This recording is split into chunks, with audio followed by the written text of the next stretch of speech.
அதுக்கு தான் எதை பற்றி கவலைப்படாமல் லைவில் வந்து ஃபேமிலியாக எல்லாத்தோடையும் பேசலான்ட்டு நான் வந்துட்டேன். அதை சிரிச்சுக்கிட்டே சொன்னது தான் எல்லாத்துக்கும் சரிங்களா? ஏன்னா நான் போய் வலிக்கு ஊசி போட்டுட்டு வந்துட்டேன். சரியா? இருந்தாலும் அது கொஞ்சம் லைட்டாக வலிச்சிக்கிட்டே இருக்குது. ஆயில்மெண்ட் கொடுத்துருக்காங்க. டெட்டால் போட்டு க்ளீன் பண்ணும்போது தான் அதோட வலி எச்சா இருக்கும். சரியா? அப்போ தான் என்ன பண்ணுறதுன்னு தெரில.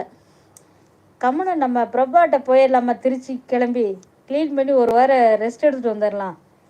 ஆமாம் தர்ஷன், ஒரே பஸ் தான். அத்தை, உன் கழுத்தில் இடம் இல்லையா? என்னோட கழுத்தில் இடம்லாம் இருக்குது. ஏற்கனவே கட்டினது தான் என்ன பண்ணுறதுன்னு கேட்குறேன். என் வீட்டுக்கார் நல்ல வேலை லைவுக்கு வரல. மனுஷன் அழுதுருவார், லைவே போடாதன்றுவார் இனிமேல். அப்புறம் பிரகாஷ், மிஸ் பண்ணிட்டீங்க. ஒரு ரூட்டை டைரக்ட் பஸ்ஸு எடுத்ததுக்கு எங்களை பிரகாஷ். நேரடி ராமேஸ்வரம் தான் தர்ஷன். ஈஸியாக மாதிரே ஒரு ரூட்டு இருக்குது ராமேஸ்வரம் போகிறதுக்கு. சி வழியே வா.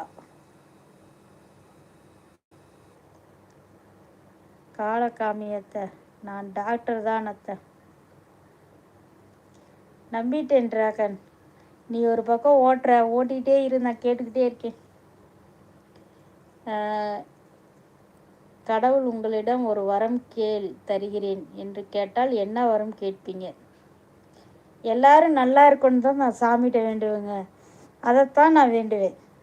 நான் கடவுள்கிட்ட வேண்டுறது எனக்காக நான் என்றைக்கும் வேண்டினது கிடையாது. என் பசங்க நல்லா இருக்கணும், என்னை சுற்றி இருக்கிறவங்க எல்லாரும் நல்லா இருக்கணும், மக்களுக்கு மழையை கொடுப்பா, எல்லாரும் நல்லா இருக்கட்டுன்னு தான் சொல்லுவேன். ஏன்னா தண்ணி ஒன்று இருந்தால் போதும். விவசாயம் பண்ணுறக்கோ வாழ்வாதாரத்துக்கோ எல்லாத்துக்குமே முதல்ல இருக்க வேண்டியது தண்ணி தான். அதுக்கப்புறம் உணவெல்லாம் அதுக்கப்புறம் தான் வரும். நான் கேட்குறது அதுதான் கேட்பேன்.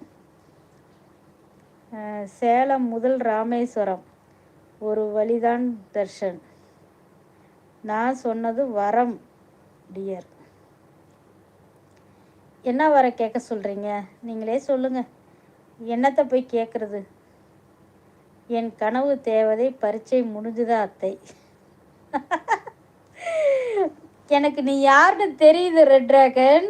நீ பேரை சேஞ்சஸ் பண்ணிட்டேன்னு எனக்கு நல்லா தெரியுது. ரெட் டிராகன் மாற்றிட்ட உன் ஐடி பேரை. பரீட்சையெல்லாம் இன்னும் முடியல. சரியா? பேர் தான் மறந்துட்டேன், என்ன பேர்னு. சரி சித்ராமா, சரியான பார்வை.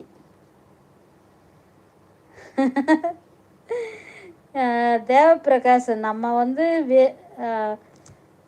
இது வரைக்கும் நான் வண்டி ஓட்டி கீழே விழுந்ததில்லை பிரகாஷ். எனக்கு தெரிஞ்சு நான் சென்னையில் இருக்கும்போதுருந்தே வண்டி ஓட்டுறேன். என் பையன் எப்போ எல்கேஜி போனானோ அப்போ வாங்கின வண்டி தான். அப்போ இருந்து ஓட்டிக்கிட்டு தான் இருக்கேன். கிறுக்கு பையன் குடிச்சுப்புட்டு வந்து வண்டி ஓட்டிட்டான்ப்பா. என்ன தான் பண்ணிட்டு நான். போங்க. சேலம் டு சிதம்பரம் போனால் அங்கே இருந்து கூடலூர் வழியாக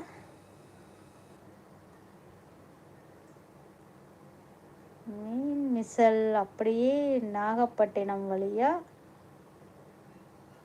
அப்படியே ராமநாதபுரம் போய் ராமேஸ்வரம் போகலாம். செம ரூட் அது பிரகாஷ் ப்ரோ. தர்ஷன் டூ வீலர்லேயே போய் நல்ல தமிழ்நாட்டை சுற்றி இருக்கிற. என் நேம் சொல்லு அத்தை. உன் நேம் தான் மறந்துட்டேன், நீயே சொல்லு, நான் தெரிஞ்சுக்கிறேன். இப்படித்தான் வேண்டிக்கணுமா? உன் மருமகன் நேம் மறந்துட்டியா? நீ தூத்துக்குடி தானே? நீ தூத்துக்குடியில் தானே வேலை பார்க்குற, துறைமுகத்தில் தானே வேலை பார்க்குற. அது வரைக்கும் ஞாபகம் இருக்குது, பேரைத்தான் மறந்துட்டேன். நீ ரெகுலராக வந்து மெசேஜ் போட்டுக்கிட்டே இருந்தீங்கன்னா எனக்கு நல்ல ஞாபகம் இருக்கும். சரியா? அந்த வழி ரொம்ப தூரம் தர்ஷன். தலை சுற்றி மூக்கு தொடுற கதையை சொல்லிகிட்டு இருக்கார் தர்ஷன். அது ஈசிஆர் ரோட்டு தான் பிரகாஷ் ப்ரோ அப்படிங்கிறாரு. ஈசிஆர் ரோடே இருந்தாலும் பஸ்ஸில் வந்து காலையில் கொண்டு